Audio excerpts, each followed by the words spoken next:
you want really nice rivets, especially on the exterior skin, use a skin die. It's got a rubber ring around the outside so you don't mar up the skin.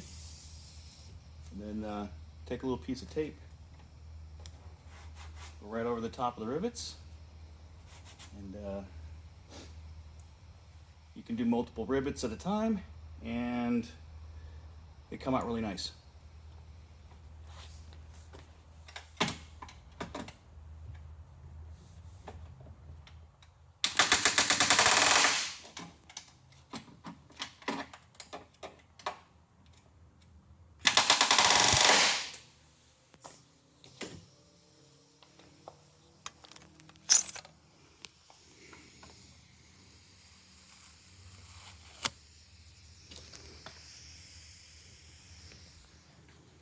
Ta-da!